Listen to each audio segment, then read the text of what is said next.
My problem is, if it was so obvious that Zinchenko wasn't offside, show it to us.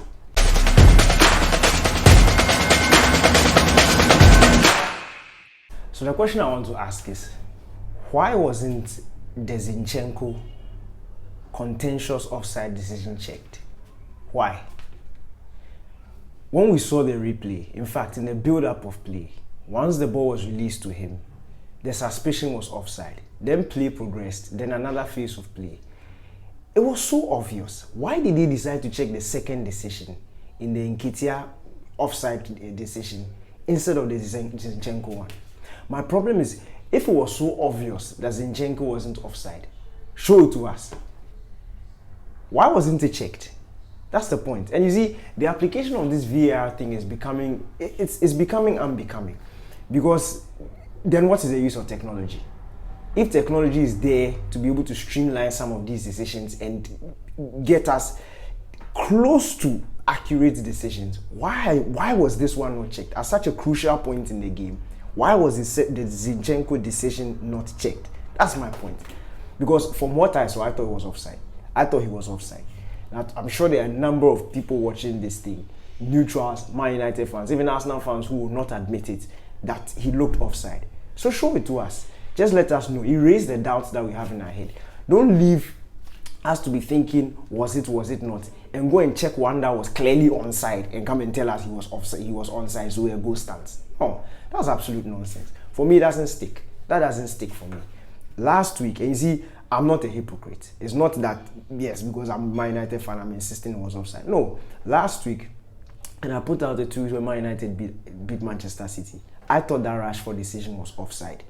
You don't have to admit, or you don't have to say things by virtue of whether you are benefiting from it or not. No, I'm not about that. It's about the fairness of the game. Rashford was offside. Officials made a mistake. Man United got away with it. I thought Zinchenko was offside. If he wasn't, it should have been checked. It should have been shown to us, and then we move on. We accept it. But for something that looked obvious to me, I don't see why it wasn't checked. I don't see why it wasn't checked at all. I really don't see why it wasn't checked. But let's go to the game itself. From the start, I wasn't for the midfield partnership of Manchester United. And I think individually they had poor games. This is another poor game, game in terms of a big game that Eriksen is having. He's flopped in almost all the big matches that Man United has had this season. But that is a story for another day. For McTominay, he was McTominay. I'm tired of saying McTominay had a poor game, because how many times doesn't he have a poor game? So aside that, I thought Man United did good because of the personnel that they were left with on the pitch. Casemiro's absence was clearly something that went against them.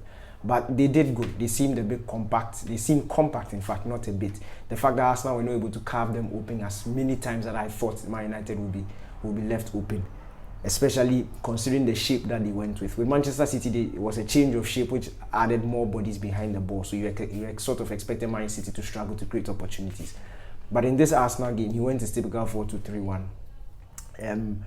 Arsenal went to their usual, and I thought Arsenal would carve chances, shots on goals, threats at goal, but that didn't happen, and that was quite good. Rashford did fantastically well in that first goal. On a whole, look, I just feel like this game was one of those games where if it had ended in a draw, it would have been fine, because both teams went at it. It was a fascinating encounter. Tactically, both managers were brilliant in how they managed the aspects of the game. Arteta, of course, got the better of Ten Hag for the first time this season, and I think because of VAR. But from an Arsenal point of view, look, they are on a roll. Sometimes, and this is very characteristics of teams that are on top. When everything is going your way, when you are winning games, you are getting these wins under your belt. The momentum is on your side most of the time. And if you go back in history, most of the time you see that some of these contentious decisions will go in your favor. There was a period where Manchester City were getting decisions their way. There was a period in Manchester United's history where referees or decisions were going their way. So it's very characteristic. Usually when you are on top, these are some of the things that go in your favor. But I don't expect some of these things to happen, especially in the era of VAR and when it comes to offside decisions. Offside decisions, especially when it comes to drawing a line, it's not subjective. It is fact. So if it is fact, then show it to us. I don't see why that needs to be hidden.